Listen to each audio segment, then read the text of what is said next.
I wanted to show you guys how to account for your credit cards, which this will be a part 2 to the original Excel where I went over how to account for your checking account and structure it like it's an income statement. And so when you're accounting for a liability account, structure of debits on the left and credits on the right, when it's applied to liabilities, the debit that's on the left is to decrease the balance, and the credits that are on the right increase the balance. Initially, when I heard that, I was a little confused because I'm like, okay, to the left and the right of what? So I remixed it to make sense for me. And so I place a balance in between debits and credits. And I'm going to show you why I do that and remix this however you like. So you don't have to make the colors the same or what have you. This is just what I like. So I am just going through and setting it up. So if you are going to follow this structure, highlight columns C, D, and E, and underneath where it says accounting, if you click this $sign, this lets Excel know that everything that I'm entering into these columns needs to be reflected as money. We are pretending that while we are waiting for our disputes to come in, we're going to start creating spreadsheets and workbooks. Now you can do this individually, or you can have like one workbook that is titled 2026 accounts payable. You can make individual workbooks. Starting out, I would just keep it as one workbook and just title it 2026 liabilities or 2026 credit cards, or however you like to title it. And, as you get to like moving and grooving, you can separate them if you like and do as you please. But for this video, I want to approach this as if you've never accounted for your finances in Excel. I just want this to be like as simple as possible because I don't want you guys to get discouraged. So, and really quickly, any companies that I name in this video, these are not like endorsements or for you to. I don't own stock in these companies. There's no subliminal messaging going on. I'm just going to note just some quick companies for the sake of showing you what this pattern looks like and how to account for credit cards, be them purchases, interest charged, and payments. So let's get started. So let's say on the 1st of January, you checked your online balance and the balance was $514.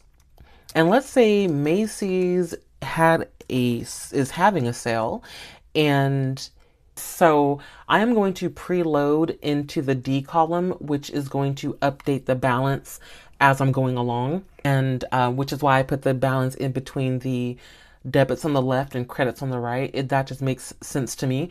I'm going to preload the formula before I enter in what the price of this purchase is. Telling Excel by pressing equals, I want you to calculate this purchase by adding it to the balance. And I do that by the equal sign and clicking on the cell that has the balance that I want a part of the equation, and plus, and the cell that I'm going to enter in the dollar amount that I spent at Macy's. And let's say I spent $250. And I'm just tabbing over. And so because I placed in that formula, Excel has updated column D with the balance. Let's say I went to Chevron 5 days later. Let's say my Canva subscription auto debited. Okay, and then on the 8th, let's say I made a payment on the 8th because, now the balance has jumped a bit in a couple of days. And so for those who, um, if you have more than one bank account, I would highly recommend to make it a habit to specify what bank account, because you don't want to find yourself in a situation where you just put something generic like payment and you don't specify like what bank it came from. You'll waste a lot of time like trying to hunt that down. So I'm going to say Capital One. So if you caught the debt management series that I just completed, where I covered what we do here at Serious Intellect for clients that feel like they live paycheck to paycheck, we take them out of that state.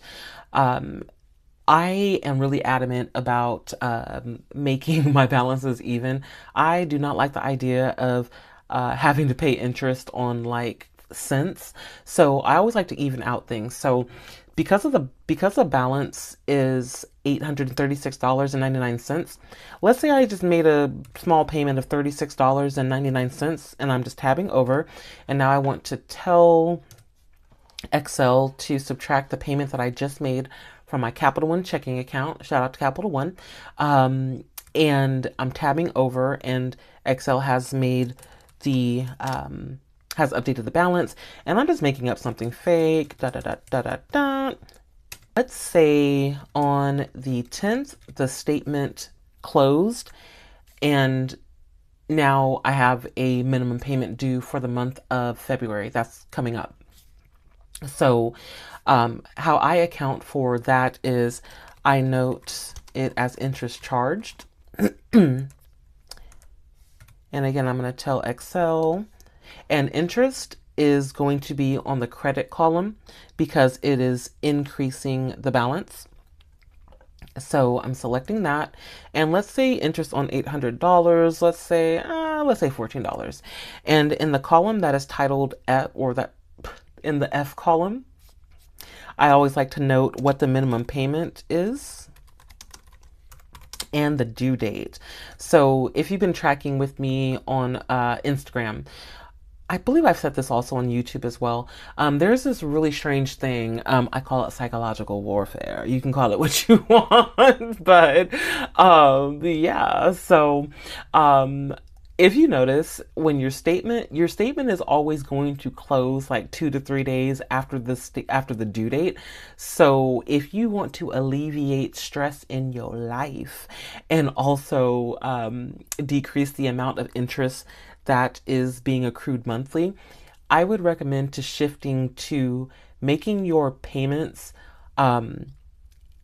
the day after the statement closes. And when I say statement the day after, make sure that the statement has populated in their online portal before you make a payment. I've had instances where I've paid on the statement closing date, but because the statement had not populated, it didn't count as a payment for the next month, so you will still have a minimum payment due. So wait the next day, log in, see if the statement has actually populated, and then make your payment. And what this is going to do is it's going to give you like a 30-day break, and it's also going to decrease the balance for the next 30, either 28 to 31 days. That you're carrying, if you're carrying a balance, it's going to decrease your monthly periodic interest.